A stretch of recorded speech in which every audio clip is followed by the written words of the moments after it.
देखिए, कांग्रेस सांसद राकेश राठौर जो कि सीतापुर लोकसभा से सांसद हैं, उनके खिलाफ एक महिला के द्वारा एक प्रार्थना पत्र दिया गया था कि उन सांसद के द्वारा, जो कि एक अपनी सजातीय संस्था के राष्ट्रीय अध्यक्ष हैं, उनके द्वारा उक्त महिला को जिलाध्यक्ष बनाया गया और फिर उस जिलाध्यक्ष बनाने के बाद उन दोनों के बीच में कुछ जो कि अभियोजन कहानी नज़र आ रही है एफआईआर के हिसाब से, मैं उसके ऊपर बता रहा हूँ।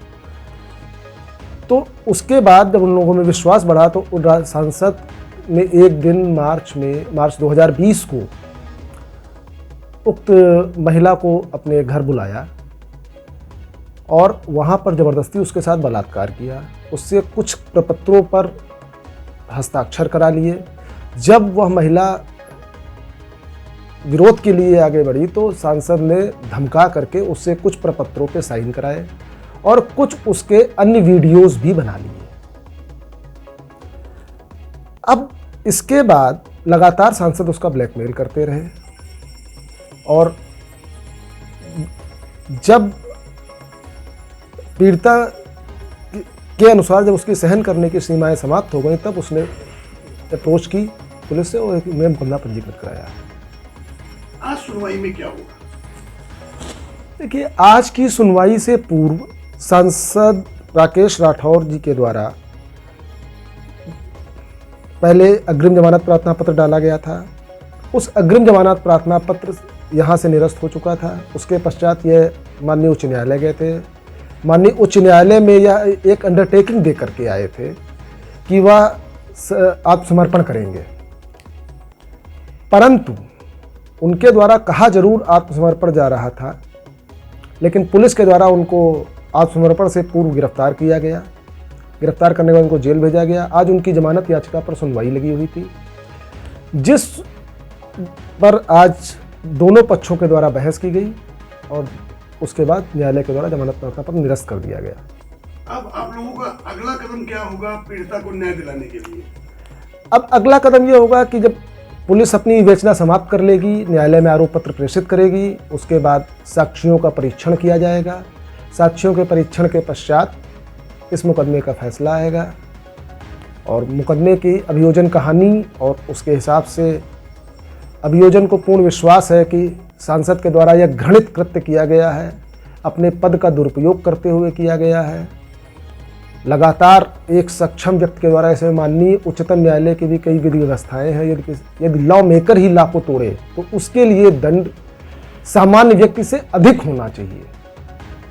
जैसे कि सोशल मीडिया के द्वारा पता लगा है कि उच्च स्तरीय न्यायालय में मामला गया है, वहाँ पे अब जैसे कि आपने सीतापुर में पीड़िता की पैरवी की है, आपकी टीम में और अन्य लोग भी शामिल थे, अधिवक्तागण। अब लखनऊ जो उच्च न्यायालय में केस इनका जाएगा तो उस वहाँ पे आपके द्वारा कैसी टीम खड़ी की जाएगी? देखिए, पीड़िता के द्वारा वहाँ पर भी न्याय पाने हेतु कुछ लोग निश्चित रूप से कुछ अधिवक्ताओं को किया जाएगा और वह अधिवक्ता वहाँ माननीय उच्च न्यायालय के समक्ष अपनी बात रखेंगे। आज माननीय जज साहब के सामने आप लोगों ने किस तरह की बहस की और कैसे आपने आज उनकी जमानत याचिका को खारिज करा? देखिए, सांसद बचाव पक्ष के द्वारा यह दलील दी गई कि हम सांसद हैं और हमें संसद का सत्र चल रहा है और हम कहीं भागेंगे नहीं, हमारे द्वारा कोई ऐसी चीज़ नहीं है, बल्कि उनके द्वारा बहस में एक आध बार यह स्वीकार भी किया गया कि वो एक कंसेंटिंग पार्टी, वो एक सहमति की बात कहते हुए दिखाई पड़े। उन्होंने अपने इस आरोप के द्वारा अपने इस कहीं पर भी इनकार नहीं किया और अभियोजन पक्ष के द्वारा हम लोगों के द्वारा यह तर्क रखा गया कि यदि इस स्थिति में सांसद को जमानत मिलती है तो सांसद जैसे प्रभावशाली व्यक्ति, पहले विधायक थे, विधायक के बाद अब सांसद हैं और पूर्व में भी कई घटनाएं ऐसी देखी जा चुकी हैं। बचाव पक्ष के द्वारा एक दलील और दी गई कि संसद का सत्र चल रहा है, लिहाजा उनको जमानत दे दी जाए क्योंकि बजट सत्र है, इस तरीके की दलील रखी गई, जिस पर अभियोजन पक्ष के द्वारा यह तर्क रखा गया कि सांसद होने से आपको आपराधिक मामले में कोई विशेषाधिकार नहीं मिल सकते। वह केवल सिविल मामलों में रहते हैं। सांसद रहते हुए या तो कोई पार्टी का, किसी पार्टी का व्हिप हो, अगर यदि व्हिप होता है तो लोकसभा अध्यक्ष या राज्यसभा अध्यक्ष की अनुमति से उस सांसद को संसद में बुला लिया जाता है। और इसके अलावा आज भी कई ऐसे सांसद हैं जो आपराधिक मामलों में बंद हैं, आपराधिक मामलों में बंद हैं, जैसे कि पंजाब से अमृतपाल, कश्मीर से राशिद इंजीनियर। इन सब तर्कों को भी न्यायालय के समक्ष रखा गया। न्यायालय ने इन सभी तर्कों को देखते हुए, इनका परिशीलन करते हुए अपने अंतिम आदेश में जमानत प्रार्थना पत्र को निरस्त किया।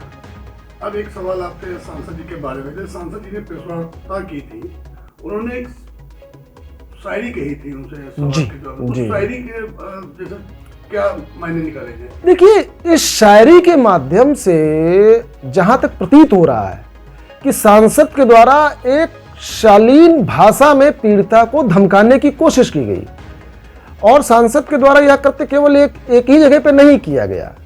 इसके बाद इस मुकदमे के कायम होने के बाद, इस मुकदमे के कोतवाली में परिसर में दर्ज होने के बाद, सांसद के द्वारा और उनके कुछ गुर्गों के द्वारा पीड़िता को सोशल मीडिया पे डिफेम करना, पीड़िता के नाम को उजागर करना, पीड़िता का सामाजिक बहिष्कार करना, उसका सामाजिक तरीके से उस पर अत्याचार करने जैसी कार्रवाइयों के कारण एक मुकदमा और पंजीकृत हुआ है, जो कि इस मुकदमे के बाद में पंजीकृत हुआ है। और यदि ऐसी परिस्थितियों में न्यायालय ने इस चीज़ को भी देखा, यदि एक प्रभावशाली व्यक्ति मुकदमा दर्ज होने के पश्चात धमकी देना, पीड़िता को डिफेम करने जैसे कार्रवाई भी करता है, तो न्यायालय ने इन सभी चीज़ों को अपने आदेश में समाहित करते हुए उनको निरस्त किया है। और सांसद के द्वारा जो ये शायरी वाली बात जैसा कि आपने पूछी, शायरी भी तो अगर यदि आप उस शायरी को ध्यान से सुने, वो शायरी किसके लिए कह रहे हैं, क्या कह रहे हैं, वो एक तरीके से पीड़िता को अप्रत्यक्ष रूप से वो धमका रहे हैं कि सुधर जाओ, मैंने तन्हाई को अपना महबूब बना रखा है, इस तरीके से कुछ कहते हैं। जगजीत सिंह की गज़ल है वैसे तो वो, लेकिन उस गज़ल के इस वर्तमान परिप्रेक्ष्य में चलते हुए जो उनके द्वारा कहा गया, वह पीड़िता को धमकाने के अतिरिक्त अन्य कुछ नहीं है, और वह कुछ उनकी रंगीन मिजाजी के बारे में भी बताता है।